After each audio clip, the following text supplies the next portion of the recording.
Assalamualaikum warahmatullahi wabarakatuh. Halo teman-teman, semoga kalian selalu sehat di tempat kalian masing-masing. Pertemuan kali ini masih dalam mata kuliah supervisi pendidikan. Kita akan membahas tentang pelaku supervisi pendidikan. Sebenarnya siapa saja sih yang bisa menjadi pelaku supervisi, atau mungkin dari kemarin kita menyebutnya sebagai supervisor. Di pertemuan kali ini kita akan membahas hal tersebut, teman-teman. Supervisor atau yang kita sebut sebagai pelaku supervisi sebenarnya adalah jabatan fungsional, teman-teman. Apa sih jabatan fungsional? Jabatan fungsional itu sebuah kedudukan yang perlu kalian usahakan. Jadi ada persyaratannya. Jadi kalian perlu mengajukan diri semacam itu. Kemudian nanti ada seleksinya dan lain sebagainya. Oleh karena itu, jabatan fungsional ini diperuntukkan bagi mereka yang memenuhi syarat. Nah, syaratnya bisa kalian lihat di mana? Syaratnya bisa kalian di Permendiknas tentang standar pengawas sekolah.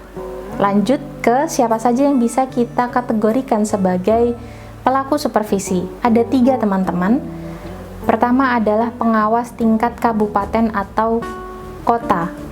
Kalau di prodi kita, prodi PAI, menjalin kerjasama dengan pengawas tingkat Sleman pada mata pelajaran pendidikan agama Islam, teman-teman. Dan hal tersebut mengindikasikan bahwa di luaran sana memang pengawas itu ada tingkat kabupaten atau kota. Nah, pengawas ini nanti tugasnya itu datang ke sekolah-sekolah di daerah-daerah yang ditugaskan. Kemudian pengawas ini akan mengawasi guru-guru dan mengawasi kepala sekolah, bagaimana kinerja mereka di sekolah. Mungkin kalian pernah merasakan dulu ketika SD, SMP, atau SMA, atau MI, MTSMA gitu, pernah nggak kalian tiba-tiba di dalam kelas ada orang asing yang masuk begitu, kemudian menunggu di kelas atau memperhatikan pembelajaran kalian dari luar jendela begitu. Nah, bisa jadi itu adalah pengawas dari kabupaten kota, dan pengawas kabupaten kota ini datang ke sekolah secara reguler atau ada waktunya, ada schedule-nya. Baik, selanjutnya ada penilik sekolah. Penilik sekolah ini juga pengawas, teman-teman, tetapi penilik sekolah ini berada di jalur pendidikan informal dan non-formal, teman-teman. Bedanya dengan pengawas yang tadi itu, kalau pengawas sekolah itu dia ada di jalur pendidikan formal begitu, SD, SMP, SMA dan yang sederajatnya, sedangkan penilik adalah mereka yang bertugas di lembaga pendidikan non-formal dan informal. Itu yang membedakan pengawas dan penilik sekolah. Jabatannya sama-sama jabatan fungsional yang perlu dipenuhi persyaratannya oleh seseorang begitu. Dan kedua orang ini kita sebut sebagai pelaku supervisi pendidikan. Dan yang terakhir, teman-teman, adalah kepala sekolah. Kepala sekolah tidak perlu memenuhi persyaratan, dia secara otomatis atau automatically menjadi seorang pengawas. Kenapa? Karena dia adalah kepala sekolah yang mengawasi keberlangsungan sekolahnya begitu. Jadi jika di sekolah, pengawas pertama yang harus ditemui guru, yang bisa guru itu berkonsultasi secara langsung adalah kepala sekolah. Jadi berbeda dengan pengawas yang tadi dan penilik, kepala sekolah itu bersifat otomatis, teman-teman. Baik, 3 itu ya, pengawas dari tingkat kabupaten kota, penilik sekolah, dan kepala sekolah. Selanjutnya kita masuk ke kompetensi pengawas sekolah secara umum. Jadi kompetensi pengawas sekolah ini seperti kompetensi guru. Kompetensi guru itu ada 4 ya secara umum.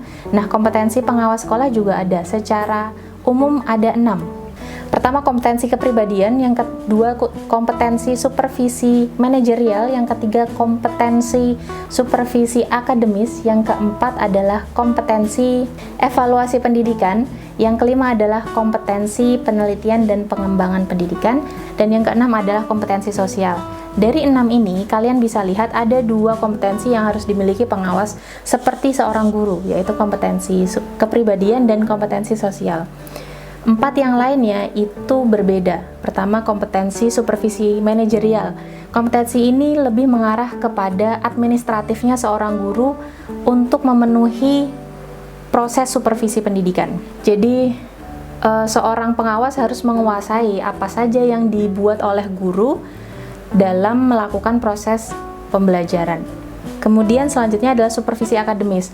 Supervisi akademik ini adalah kompetensi di mana seorang pengawas itu bisa memberikan masukan terhadap proses pembelajarannya. Misal, bagian mana guru itu kurang performanya, apakah di bagian konten materinya, apakah di bagian strategi pembelajarannya, apakah ternyata strategi pembelajaran yang dipilih tidak cocok dengan kondisi peserta didik dan lain sebagainya.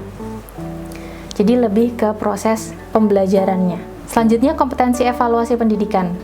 Seorang pengawas sekolah dituntut untuk bisa mengelola evaluasi pendidikan juga, karena setelah proses supervisi tentu seorang supervisor dan yang disupervisi atau guru itu melakukan pertemuan dan melakukan evaluasi.